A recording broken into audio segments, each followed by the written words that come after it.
न्यायपूर्ण स्टेटमेंट दियो जे प्रकृत स्टेटसटा कौन है पुलिस केमती पशिला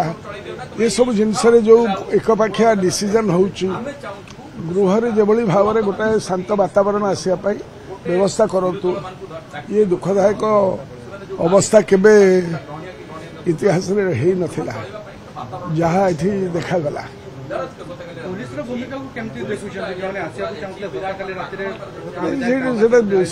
पुलिस को कौन पुलिस को तो निर्देश देथिबे ना स्पीकर देथिबे निर्देश गृहर माने अधिशासी हेले सी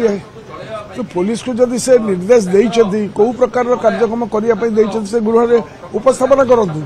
यदि बिना पुलिस बिना निर्देश रे पुलिस काम करथबो then that is a great blunder ताकू केबे आमे ग्रहण करिबु नहीं तबे आमे अपेक्षा करछु कोन देबे यदि स्टेटमेंट परे आमे जानिबु स्टेटस था कोन स्पीकर को बिना अनुमति रे पुलिस जाई परिबो नहीं कश्मीर काले no this is sacred place ये डेमोक्रेसी रो सैक्रेड प्लेस एठी कोनोसी उपाय रे कार्यक्रम होबो नहीं बिना स्पीकर परमिशन ने सर आउ अन्य प्रसंग जहाँ श्वेतपत्र प्रकाश पाई केमती देखुं सर श्वेतपत्र जो भाव में अच्छी किपर देखुं सर